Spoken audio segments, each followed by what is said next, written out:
Gold, trusted gold buyers. మీరు తాకట్టు పెట్టిన బంగారాన్ని విడిపించి ఈ రోజు ఉన్న మార్కెట్ ధరకు కొనబడను.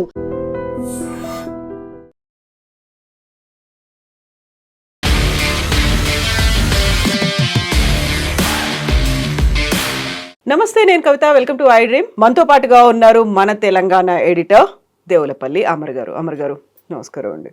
సో మనం వీకెండే కాదు, ఇయర్ ఎండ్ గురించి కూడా మాట్లాడుకుంటే, యాక్చువల్ గా పాలిటిక్స్ లో తెలంగాణ అనగానే మనకి 2 ఏళ్లలో ప్రభుత్వం మారిన తర్వాత వచ్చినటువంటి రీసెంట్ ఎలక్షన్స్ గురించి చూస్తే, జూబ్లీ హిల్స్ బై ఎలక్షన్స్ తర్వాత వచ్చినటువంటి లోకల్ బాడీ ఎలక్షన్స్, వీటన్నిట్లలో కూడా కాంగ్రెస్ పార్టీ గెలిచింది అనేది కనిపిస్తుంది. బట్ అది కాంగ్రెస్ పార్టీ గెలుపు కింద చూస్తారా, లేకుంటే రేవంత్ రెడ్డి వల్ల వచ్చింది అనేది భావిస్తారా? ఎందుకంటే మళ్ళీ ఈ టైంలోనే మనకి 2 years అనేది కూడా కంప్లీట్ అయింది కాబట్టి మీరు ఎలా మెజర్ చేస్తారు వాటిని? ఇప్పుడు కాంగ్రెస్ పార్టీయా రేవంత్ రెడ్డి ఇంకోటి అని కాదు చూడాల్సింది.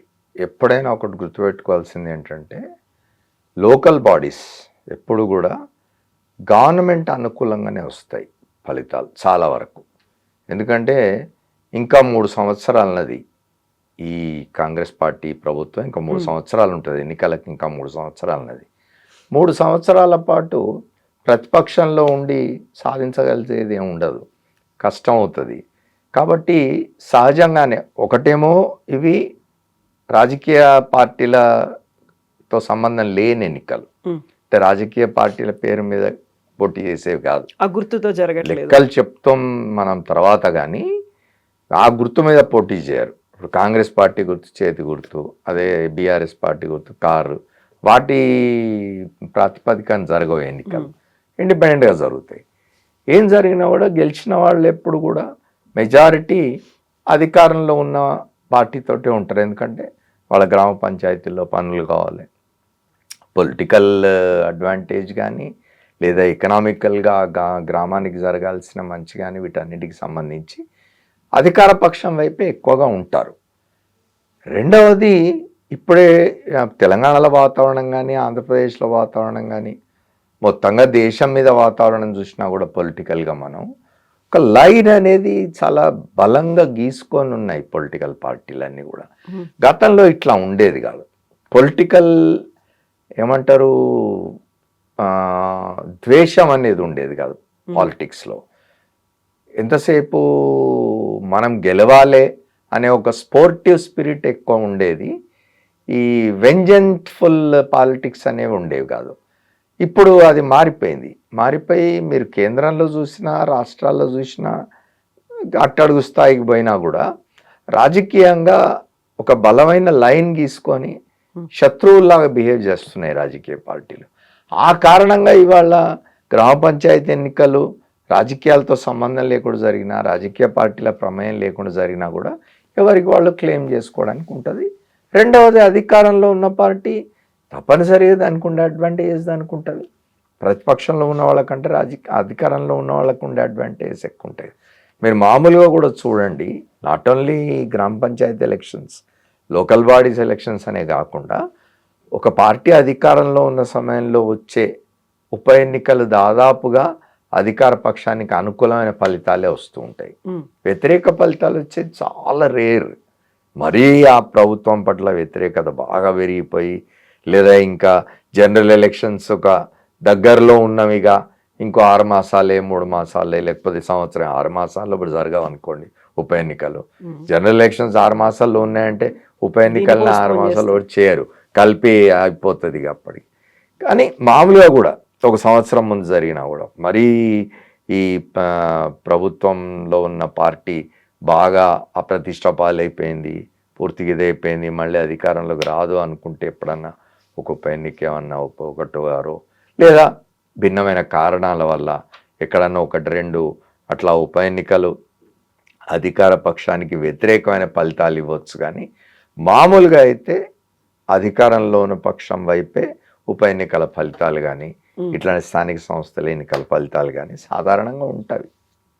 సో ఇప్పుడు ఈ ఎన్నికల తర్వాత కనిపిస్తోంది కాంగ్రెస్ గెలిచింది, కాంగ్రెస్ వైపే ఉంది, ప్రజలు పట్టం కట్టారు, ఇలాంటి విశ్లేషణలన్నీ వినిపిస్తున్నప్పుడు కాదు అది కేవలం రేవంత్ రెడ్డిని చూసి వచ్చినటువంటి గెలుపు అనేటువంటి మాట కూడా ఉంది.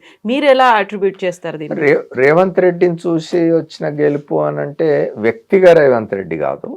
రేవంత్ రెడ్డి ఒక రాజకీయ పార్టీకి అధ్యక్షుడిగా ఉండి ఎన్నికలకు నడిపించినాడు ఆ పార్టీని గెలిపించినాడు, ఆ పార్టీని తాను గెలిపించాడనే దీంతో ఆ పార్టీ అధిష్టానం ఆయనను ముఖ్యమంత్రిని చేసింది. ఈ 2 ఏళ్లుగా కూడా ఆయన వ్యవహార శైలి తప్పనిసరిగా తోడ్పడి ఉంటుంది, దోహదం చేసి ఉంటుంది ఎన్నికల్లో కూడా. ఆయన ఆయన ఏమంటారు స్ట్రాటజీ కానివ్వండి, ఆయన ప్లానింగ్ కానివ్వండి, ఆయన పనితీరు కానివ్వండి, ఇవన్నీ డెఫినెట్గా సాయం చేసి ఉంటాయి కాంగ్రెస్ పార్టీకి. ముఖ్యమంత్రి ఈ స్థానిక సంస్థల ఎన్నికలు అంటే సర్పంచ్ ఎన్నికల ఫలితాలు వచ్చిన తర్వాత పెట్టిన పత్రికాగోష్ఠిలో క్లియర్గా చెప్పినారు ఆయన. ఎన్ని కాన్స్టిట్యుయెన్సీస్ అంటే అసెంబ్లీ కాన్స్టిట్యుయెన్సీస్లో ఈ సర్పంచ్ ఎన్నికలు జరిగినవి, దాంట్లో కాంగ్రెస్కి ఎన్ని వచ్చినాయి, భారత రాష్ట్ర సమితికి ఎన్ని వచ్చినవి, బీజేపీకి ఎన్ని వచ్చినవి, ఇతరులకు ఎన్ని వచ్చినవని లెక్కలు చెప్పినారు ఆయన. లెక్కలు ఉన్నవి మనకిప్పుడు, ఆయనే చెప్పినారు, ఛాలెంజ్ చేసినారు, మీరు కావాలంటే నిజ నిర్ధారణ కమిటీ వేసుకొని మీడియా వాళ్ళు వెళ్ళి చూడండి, నేను చెప్పిన లెక్కలు తప్పుంటే కంటెస్ట్ చేయండి దీన్ని అని కూడా అన్నారు ఆయన. అంత కాన్ఫిడెంట్గా చెప్పినాడు. సహజంగా కూడా కాన్ఫిడెన్స్ ఉంటుంది. డెఫినెట్గా రేవంత్ రెడ్డికి ఆ క్రెడిట్ ఇవ్వాల్సిందే, ఆయన ముఖ్యమంత్రిగా ఉండి నడిపించినాడు. ఎవరైనా ముఖ్యమంత్రిగా ఉన్న వాళ్ళకే వస్తుంది కదా క్రెడిట్. అది ఒక ఏమంటారు కంబైన్డ్ ఎఫర్ట్ అయినప్పటికీ ఆ కంబైన్డ్ ఎఫర్ట్కు సన్నద్ధం చేయడానికి, కంబైన్డ్ ఎఫర్ట్కు పార్టీ అంతటిని ఒక దగ్గర తీసుకొచ్చి వాళ్ళను ముందుకు నడిపించడానికి లీడర్ యొక్క శక్తియుక్తులే కదా. కాబట్టి లీడర్కి తప్పనిసరిగా ఆ క్రెడిట్ వస్తుంది. మనం ఇవాళ చూసినాం, మనం పార్టీ రివ్యూ చేసినట్టుంది, చేసి ఓ 18 చోట్ల ఎక్కడో నియోజకవర్గాల్లో శాసనసభ్యులు సరిగా వ్యవహరించలేదు కాబట్టి ఫలితాలు సరిగా రాలేదు అని చెప్పి వాళ్ళను కొంత ఇది చేసినట్టుగా ఉంది, హెచ్చరించినట్టుగా ఉంది, ముందు మీరు ఇట్లా ప్రవర్తిస్తే బాగుండదని. మళ్ళీ వచ్చే ఎన్నికల నాటికి టికెట్లు ఆశిస్తూ ఉంటారు కదా. కాబట్టి వాళ్ళ ప్రతిభ చూపించాల్సిందే. ఇట్లాంటి ఎన్నికల్లోనే వాళ్ళ ప్రతిభ తెలుస్తుంది. ఒక శాసనసభ్యుడు అసెంబ్లీ నియోజకవర్గంలో ఎన్ని గ్రామ సర్పంచ్ స్థానాలు ఉన్నవి అంటే ఎన్ని పంచాయతీలు ఉన్నవి, ఆ పంచాయతీల్లో ఎన్ని పార్టీ గెలిచింది అనేది కూడా లెక్క చూస్తుంది కదా పార్టీ అధిష్టానం. అట్లా సో ప్రభుత్వం పరంగా 2 ఏళ్ళు కంప్లీట్ అయిపోయాయి అనుకున్నప్పుడు అందరినీ ఒకే దగ్గరికి తీసుకురావాలి అనుకుంటే ఒక టీం లీడర్గా ఆ టీంని ఆయన అనుకున్నట్టుగా నడిపించగలుగుతున్నారా? గతంలో అయితే బోల్డ్ అంతా ఆరోపణలు వచ్చేవి, లేకపోతే ఆయన మీద విమర్శలు అనేవి వచ్చేవి, కొన్ని రకాలుగా గ్రూప్స్గా విడిపోయి మాట్లాడుకుంటున్నారు, యాంటీగా గ్రూప్స్ అనేవి ఉన్నాయి అనేది, వీటన్నిటినీ సమర్థవంతంగా లీడ్ చేయగలుగుతున్నారంటారా? ఇప్పుడు కాంగ్రెస్ పార్టీలో ఒకటి మీరు గమనించాల్సింది, అందరికి తెలిసిందే, అది కాంగ్రెస్ పార్టీలో డెమోక్రసీ చాలా ఎక్కువ, ప్రజాస్వామ్యం చాలా ఎక్కువ, ఎవరైనా ఓపెన్గా మాట్లాడగలరు. మీకు గుర్తుంటే ఆ మధ్య ఒక మంత్రి, మహిళా మంత్రి కూతురు ముఖ్యమంత్రిని ఓపెన్గా వచ్చి మీడియా ముందు ఇష్టం వచ్చినట్టు మాట్లాడి సవాళ్ళు కూడా అయినా కూడా ఆ మంత్రి క్షేమంగానే ఉన్నారు. అట్లానే కాంగ్రెస్లో ఇవాళ కొత్త కాదు, మొదటి నుంచి కూడా డాక్టర్ రాజశేఖర రెడ్డి ముఖ్యమంత్రిగా ఉన్నప్పుడు పి జనార్దన్ రెడ్డి ఆయనను విమర్శిస్తూ తిరిగేవాడు బయట. ఎవరు ముఖ్యమంత్రిగా ఉన్నా ఆ పార్టీకి సంబంధించిన శాసనసభ్యులే, ఆ పార్టీకి సంబంధించిన నాయకులే బహిరంగంగా వచ్చి ముఖ్యమంత్రి పనితీరు మీద, ప్రభుత్వం పనితీరు మీద విమర్శలు చేయడం అనేది మామూలుగా చూస్తాం. అయితే ఇప్పుడు వచ్చేసరికి ఏం జరుగుతున్నది అని అంటే, ఇవాళ కాంగ్రెస్ పరిస్థితి దేశంలో చాలా తక్కువ రాష్ట్రాల్లో అధికారంలో ఉన్నది కాంగ్రెస్ పార్టీ. ప్రధానంగా చెప్పుకోవాల్సినవి మనం తెలంగాణ, కర్ణాటక 2. కాబట్టి ఇవాళ అధిష్టాన వర్గం కూడా అంత సులభంగా ఎవరొచ్చి ఫిర్యాదు చేసినా మాట వినేసి ముఖ్యమంత్రుల్ని మార్చడం కానీ లేదా చర్యలు తీసుకోవడం కానీ ఉండే పరిస్థితి లేదు. కాబట్టి వాళ్ళు తప్పనిసరిగా అది ఒక అడ్వాంటేజ్. అది అంటే స్థిరంగా పనిచేసుకోవడానికి ఏమవుతుందంటే, మీది నుంచి అధిష్టాన వర్గం చూస్తూ ఉన్నది, ఎప్పుడు ఏం చేస్తుందో తెలియదు, ఎప్పుడు మన పదవి పోతుందో తెలియదనే ఒక అస్థిరత్వం ఉన్నప్పుడు ఏమవుతుందంటే అడ్మినిస్ట్రేషన్ మీద దాని రిఫ్లెక్షన్ ఉంటుంది, పరిపాలన మీద దాని ఇది ఉంటుంది. కాబట్టి పరిపాలన అనేది వెనుకబడిపోతుంది, పరిపాలన సరిగ్గా జరగదు. అట్లా ఉండకుండా ప్రశాంతంగా ఉండాలంటే ముఖ్యమంత్రి అనేవాడు 5 ఏళ్ళు నేను ప్రశాంతంగా పని చేసుకోవచ్చు. ఇవాళ మనం కర్ణాటక చూస్తున్నాం, రోజు ఒక మాట వస్తూ ఉన్నది. సిద్ధరామయ్య ఒకరోజు ఢిల్లీకి పిలిపిస్తారా, ఆయన వాపసు వచ్చి 5 ఏళ్ల పాటు నేనే ఉంటా అంటాడు. ఆయన ఉప ముఖ్యమంత్రిగా ఉన్న డికే శివకుమార్ మనుషులు వెళ్ళి ఢిల్లీలో కంప్లైంట్ చేస్తూ ఉంటారు. దీనివల్ల ఏమవుతుందంటే ఒక అన్సర్టనిటీ, అంటే ఎప్పుడేం జరుగుతుందో తెలియని పరిస్థితి ఉంటే ముఖ్యమంత్రి మాట అధికారులు వినరు, లేదా ప్రభుత్వంలో ఉన్న మంత్రివర్గంలోని సభ్యుల యొక్క మాట కూడా అధికారులు వినరు. వీళ్ళు కొట్టుకుంటున్నారు, రేపు ఈ ముఖ్యమంత్రి ఉంటాడో ఉండడో ఇంకోడు వస్తాడేమో అని చెప్పి అధికార యంత్రాంగం కూడా అంతే దాన్ని ఇదిగా తీసుకొని సరిగా పనిచేయకపోవడానికి అవకాశం ఉంటుంది. బలమైన ముఖ్యమంత్రి ఉన్నాడు, తాట తీస్తాడు అనే భయం ఉంటే ఉండే పరిస్థితి వేరు.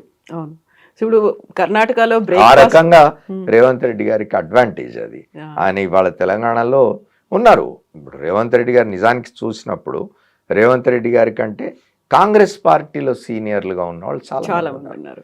రేవంత్ రెడ్డి గారు అంటే కొంతకాలం క్రితం వచ్చి కాంగ్రెస్లో చేరినారు, అంతకుముందు ఆయన వేరే పార్టీలో ఉన్నారు. ఆయనే చెప్తూ ఉంటారు ఆయన కంటే సీనియర్లు చాలామంది కాంగ్రెస్ పార్టీలో ఉన్నారు. ఉత్తమ్ కుమార్ రెడ్డి ఉన్నాడు, ఉత్తమ్ కుమార్ రెడ్డి పిసిసి ప్రెసిడెంట్గా పనిచేసిన వాడు. ఇతరులు కూడా ఉన్నారు, కోమటిరెడ్డి లాంటి వాళ్ళు, ఇంకోళ్ళు చాలామంది ఉన్నా ఇవాళ అడ్వాంటేజెస్ పొజిషన్లో రేవంత్ రెడ్డి గారు ఉండడానికి కారణం ఏంటంటే ఆయన పార్టీని లీడ్ చేసినాడు ఎన్నికల్లో. ఇప్పుడు 2018లో ఉత్తమ్ కుమార్ రెడ్డి గారు లీడ్ చేసినారు పార్టీని, పార్టీ అధికారంలోకి రాలేదు. వచ్చింటే అప్పుడే ఆయన ముఖ్యమంత్రి అయి ఉండేవాడు, ఆయన రాలేదు. తర్వాత కాలంలో రేవంత్ రెడ్డి పిసిసి ప్రెసిడెంట్ అయిన తర్వాత ఎన్నికల్లోకి తీసుకుపోయినాడు, పార్టీని గెలిపించినాడు, గెలిపించి అధికారంలోకి వచ్చినాడు. ఇప్పుడు అన్ని ఎన్నికల్లో ఇప్పుడు 2 ఉప ఎన్నికలు జరిగినవి, శాసనసభకు 2 కాంగ్రెస్ గెలుచుకున్నది. ఇప్పుడు గ్రామ పంచాయతీ ఎన్నికల్లో కూడా మంచి ఫలితాలు సాధించినాడు, అడ్మినిస్ట్రేషన్ చేస్తున్నాడు. కాబట్టి డెఫినెట్గా అధిష్టాన వర్గం కూడా అంత సులభంగా ఆయననేదో తప్పించాలనో లేదా ఆయన పరిస్థితిని గందరగోళపరచాలనో అస్థిరపరచాలనో ఆలోచిస్తుందని నేను అనుకోను. కర్ణాటకలో బ్రేక్ఫాస్ట్ రాజకీయాలు కూడా అయిపోయాయి, బ్రేక్ఫాస్ట్ మీటింగ్లు అయిపోయాయి. 1 కాదు 2 కాదు వరుసగా అవుతూ వచ్చినప్పుడు కూడా అప్పటికి మీరు చెప్పినటువంటి అన్సర్టనిటీ అనేది కంటిన్యూ అవుతుంది. ఇప్పుడు రోజుకో విధంగా మాట్లాడుతున్నారు. ఇవాళ మళ్ళీ మనం లేటెస్ట్గా సిద్ధరామయ్య స్టేట్మెంట్ చూసినట్టయితే 5 ఏళ్లలో పదవులు పంచుకునే విషయంలో ఎటువంటి ఒప్పందాలు జరగలేదు అని ఆయన చెప్తూ ఉన్నాడు. నిన్న మొన్నటిదాకా ఏమనుకున్నారు, 2.5 ఏళ్ళు సిద్ధరామయ్య ఉంటే 2.5 ఏళ్ళు డికే శివకుమార్ ఉంటాడు అని అనుకున్నారు. అంటే ఏమవుతుందంటే ఇదంతా కూడా ఈ పార్టీలోని ఇతర నాయకులు, శాసనసభ్యులు కానివ్వండి, మంత్రులు కానివ్వండి, పార్టీ యంత్రాంగం కానివ్వండి, ఇదంతా ఏందో పర్మనెన్సీ లేదు దీనికి, ఎప్పుడు ఏమవుతుందో తెలియదు అన్నప్పుడు సీరియస్నెస్ ఉండదు. పనిచేసే దగ్గర అధికార యంత్రాంగం బ్యూరోక్రసీ కావచ్చు, పార్టీ యంత్రాంగం వీళ్ళంతా కూడా ఎప్పుడేం జరుగుతుందో చూద్దాం, ఇప్పటి నుంచి ఎందుకు మనం చేయడం అది తాత్సారం చేసే పరిస్థితి ఏర్పడుతుంది. సో అక్కడ కేంద్రం కాంగ్రెస్ అధిష్టానం అయితే ఏం మాట్లాడట్లేదు, అసలు కలగజేసుకున్నట్టుగా కూడా కనిపించట్లేదు. బట్ తెలంగాణకి సంబంధించి ఒక గ్రీన్ సిగ్నల్ లాగా ఇచ్చారు, ఒక గురి, ఒక పట్టు రేవంత్ రెడ్డికి ఉంది అన్నట్టుగా అలాంటి ఇండికేషన్స్ కూడా ఏమన్నా ఇచ్చారా? గతంలో వినిపించినట్టుగా ఎక్కువ కాలం ఉండదు, ఇది పడిపోతుంది అనే మాట కాంగ్రెస్ నుంచే కాదు విపక్షాల నుంచి కూడా వచ్చేది కాదు, విపక్షాల నుంచే ఎక్కువ వస్తుంది. కానీ కాంగ్రెస్ పార్టీ మీరు గమనించినట్టయితే మొదటి నుంచి కూడా కాంగ్రెస్ పార్టీ ఎప్పుడూ బయటికి మాట్లాడదు, బయటికి చెప్పదు, చేసేస్తుంది అంతే. తర్వాత మీకు తెలుసు కాంగ్రెస్ పార్టీ చరిత్ర మనకు తెలుసు, ఎక్కడ కూడా నెహ్రూ కాలం నుంచి కూడా, మళ్ళీ ఇప్పుడు నెహ్రూని మనం విమర్శించినాం అనుకోవద్దు, నేను భారతీయ జనతా పార్టీ తరహా విమర్శలు నేను నెహ్రూ మీద చేయడం లేదు. నెహ్రూ చాలా గొప్ప నాయకుడి దేశానికి. కానీ అంటే ఒక పార్టీ యొక్క క్యారెక్టర్ అది. కాంగ్రెస్ పార్టీ క్యారెక్టర్ ఏంది అని అంటే, ఇప్పుడు రాష్ట్రాల్లో ఉండే నాయకులు, రాష్ట్రాల్లో ఉండే నాయకత్వాలన్నింటినీ కూడా వాటి కింద పనిచేసే వాటిగానే చూస్తాయి. డెమోక్రటిక్గా వాటికి ఫ్రీడమ్ ఇచ్చేద్దాం, వాళ్ళు ఎట్లా అయినా చేసుకొనివ్వండి. ఒక రాజశేఖర రెడ్డి గారి విషయంలో జరిగింది అది. రాజశేఖర రెడ్డి గారు చాలా తను చేయాలనుకుని చేసినాడు, వాళ్ళతో కూడా చేయించినాడు. ఆయన నిజానికి ఉచిత కరెంట్ అన్నాడు, వాళ్ళ పార్టీ దానికి సిద్ధంగా లేదు, ఆయన దానికి అంగీకరింపజేసినాడు. అది సాధ్యమే, మనం చేయవచ్చు అని నిరూపించినాడు ఆయన. కాబట్టి ఆయన వరకు చాలా ఫ్రీగా పనిచేసుకోగలిగినాడు. మామూలుగా ఏంటంటే కాంగ్రెస్లో ముఖ్యమంత్రికి ఎప్పుడు కూడా మీద ఇట్లా కత్తి వేళ్లాడుతూ ఉంటుంది అని చెప్తారు, వాళ్ళు అట్లా ఉంచుతారు. అది కాంగ్రెస్ పార్టీ యొక్క స్వభావం. సో ఇప్పుడు అలాంటి పరిస్థితులు అయితే రేవంత్ రెడ్డికి లేవు. అట్లాంటిది ఏం కనిపించడం లేదు. 2 ఏళ్ల పాలన ఎలా అనిపించింది మీకు? 2 ఏళ్ల పాలన ఇప్పుడు ప్రభుత్వం ఇస్తున్న లెక్కల ప్రకారం చూసినట్టయితే ఇప్పుడు ప్రధానంగా చూసుకోవాల్సింది ఏమిటి అని అంటే, రాష్ట్రం విడిపోయిన తర్వాత, తెలంగాణ రాష్ట్రం ఏర్పడిన తర్వాత 2014లో దాదాపు 9 సంవత్సరాల పైబడి భారత రాష్ట్ర సమితి అధికారంలో ఉన్నది. ఆ ఆ పార్టీ అధికారంలో ఉన్న కాలంలో జరిగిన ఆర్థికపరమైన నిర్ణయాలు, దాని కారణంగా జరిగిన అంటే దానికి కారణంగా ఏమంటారు అప్పులు ఏవైతే అప్పులైనాయో వాటన్నిటి నుంచి బయటపడడానికి ఈ ప్రభుత్వం కొంత ఏమంటారు ఎక్సర్సైజ్ చేయాల్సి ఉంటుంది. ఆ పని చేస్తున్నట్టుగా ఉంది. ఆయన చెప్పిన 2-3 సందర్భాల్లో ముఖ్యమంత్రి రేవంత్ రెడ్డి చాలా స్పష్టంగా చెప్పినారు. గత ప్రభుత్వం చేసిన అప్పుల మీద వడ్డీలకే ఎన్ని వేల కోట్లు కడుతున్నాం మేము నెలకు అని చెప్పినారు. అవన్నీ చేసుకుంటూ తాము ఏవైతే హామీలు ఇచ్చినారో ఎన్నికల సమయంలో వాటి అమలు కూడా చేయాలి కదా. ఇవాళ ఫ్రీ బస్ అనండి, లేకపోతే రైతులకు ఇవ్వాల్సిన కంపెన్సేషన్ అనండి, ఇతర విషయాలన్నీ మొన్న 2 రోజుల క్రితం గ్రామ పంచాయతీల ఫలితాల రోజున ముఖ్యమంత్రి గారు మళ్ళీ వివరంగా ఏకరువు పెట్టినాడు ఏమేమి చేస్తున్నాం ఏంది అనేది. అవన్నీ చేయడానికి ఇవాళ ఉన్న ఆర్థిక పరిస్థితుల్లో కష్టపడాల్సిందే ఈ ప్రభుత్వం. ఆర్థికంగా ఇప్పుడు ఏమవుతుందంటే, ఒకటి కేంద్రం నుంచి సాయం. ఇప్పుడు కేంద్రానికి మనం పన్నులు రూపేణ వచ్చిన డబ్బు కేంద్రానికి ఇస్తాం. దానిలోంచి కేంద్రం మనకు వాటా ఇవ్వాలి. ఏం జరుగుతున్నది? కేంద్రం ఏం చేస్తుంది? జనాభా ప్రాతిపదిక మీద తనకు రాష్ట్రాల నుంచి వచ్చిన పన్నుల రూపంలో వసూలు చేసి ఇచ్చిన డబ్బులోంచి మళ్ళీ రాష్ట్రాలకు ఇచ్చే డబ్బు జనాభా ప్రాతిపదికన ఇస్తుంది.